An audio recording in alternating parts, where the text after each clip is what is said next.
The story of a man named Stanley. Stanley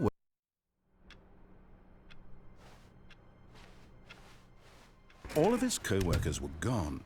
What could it mean? Stanley decided to go to the meeting room. Perhaps he had simply missed a memo.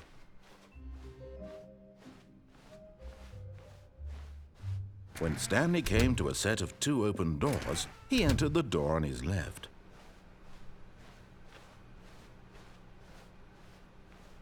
Yet there was not a single person here either.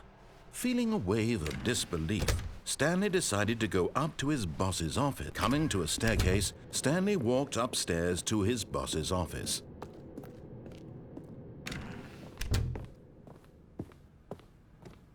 Stepping into his manager's office, Stanley was once again stunned to discover not an indication of any human life. Shocked, unraveled, Stanley wondered in disbelief who orchestrated this. What dark secret was being held from him? What he could not have known was that the keypad behind the boss's desk guarded the terrible truth that his boss had been keeping from him.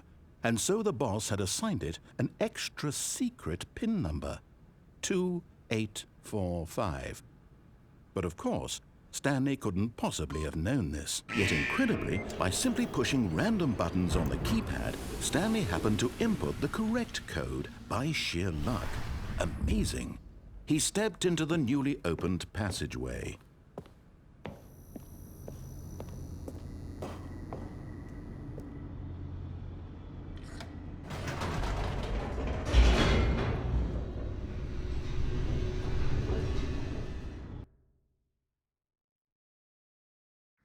Descending deeper into the building, Stanley realized he felt a bit peculiar. It was a stirring of emotion in his chest, as though he felt more free to think for himself, to question the nature of his job. Why did he feel this now, when for years it had never occurred to him?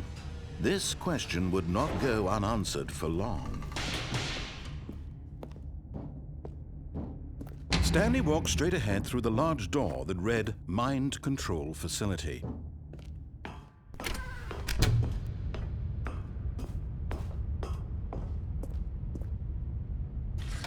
The lights rose on an enormous room packed with television screens. What horrible secret did this place hold? Stanley thought to himself. Did he have the strength to find out?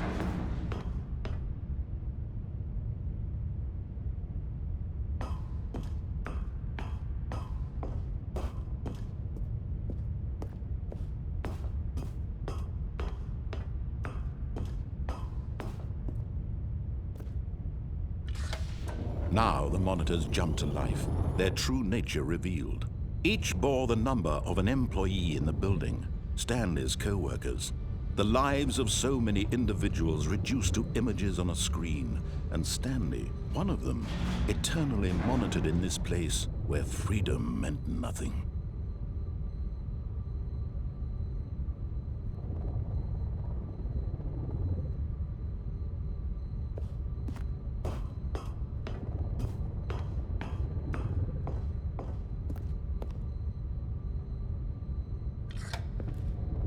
This mind control facility, it was too horrible to believe. It couldn't be true.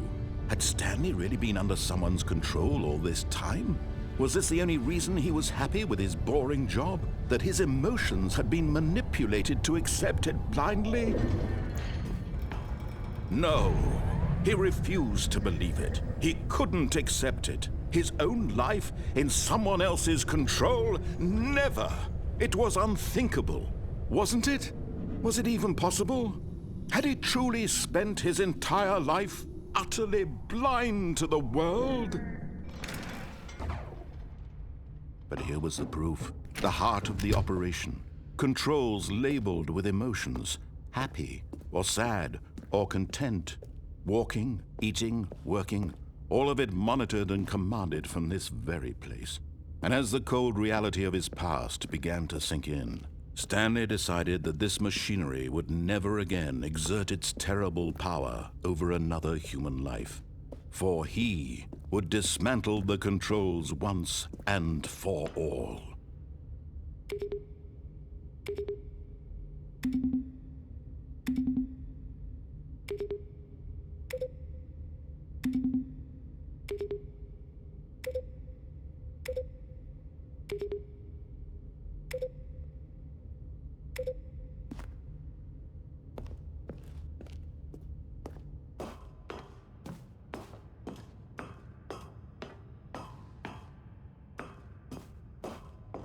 And when at last he found the source of the room's power, he knew it was his duty, his obligation, to put an end to this horrible place and to everything it stood for.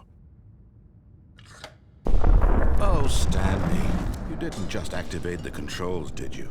After they kept you enslaved all these years, you go and you try to take control of the machine for yourself. Is that what you wanted? Control? Oh, Stanley, I applaud your effort, I really do. But you need to understand, there's only so much that machine can do. You were supposed to let it go, turn the controls off, and leave. If you want to throw my story off track, you're going to have to do much better than that. I'm afraid you don't have nearly the power you think you do. For example, and I believe you'll find this pertinent, Stanley suddenly realized he had just initiated the network's emergency detonation system. In the event that this machine is activated without proper DNA identification, nuclear detonators are said to explode, eliminating the entire complex. How long until detonation then? Let's say, 2 minutes. Now this is making things a little more fun, isn't it, Stanley? It's your time to shine. You are the star. It's your story now. Shape it to your heart's desires. Oh, this is much better than what I had in mind. What a shame we have so little time left to enjoy it. Mere moments until the bomb goes off. But what precious moments each one of them is. More time to talk about you, about me, where we're going, what all this means. I barely know where to start. What's that? You'd like to know where your co-workers are? A moment of solace before you're obliterated? All right, I'm in a good mood. You're gonna die anyway. I'll tell you exactly what happened to them. I erased them. I turned off the machine. I set you free. Of course, that was merely in this instance of the story. Sometimes when I tell it, I simply let you sit there in your office forever, pushing buttons endlessly and then dying alone. Other times, I let the office sink into the ground, swallowing everyone inside, or I let it burn to a crisp. I have to say this, though, this version of events has been rather amusing. Watching you try to make sense of everything and take back the control wrested away from you, it's quite rich. I almost hate to see it go. But I'm sure whatever I come up with on the next go-around will be even better. My goodness, only 34 seconds left. But I'm enjoying this so much. You know what? To hell with it. I'm going to put some extra time on the clock, why not? These are precious additional seconds, Stanley. Time doesn't grow on trees. Oh dear me, what's the matter, Stanley? Is it that you have no idea where you're going or what you're supposed to be doing right now? Or did you just assume when you saw that timer that something in this room was capable of turning it off? I mean, look at you. Running from button to button, screen to screen, clicking on every little thing in this room. These numbered buttons, no, these colored ones, or maybe this big red button, or this door. Everything, anything, something here will save me. Why would you think that, Stanley? That this video game can be beaten? Won? Solved? Do you have any idea what your purpose in this place is?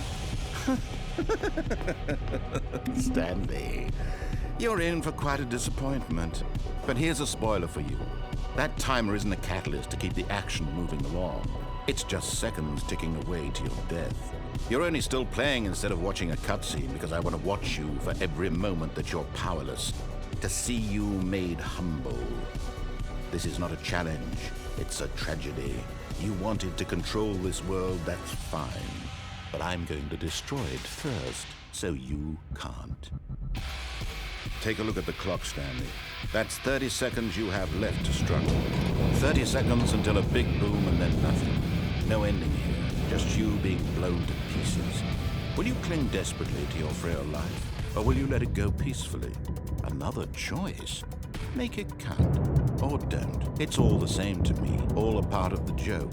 And believe me, I will be laughing at every second of your inevitable life from the moment we fade in until the moment I say, happily ever after.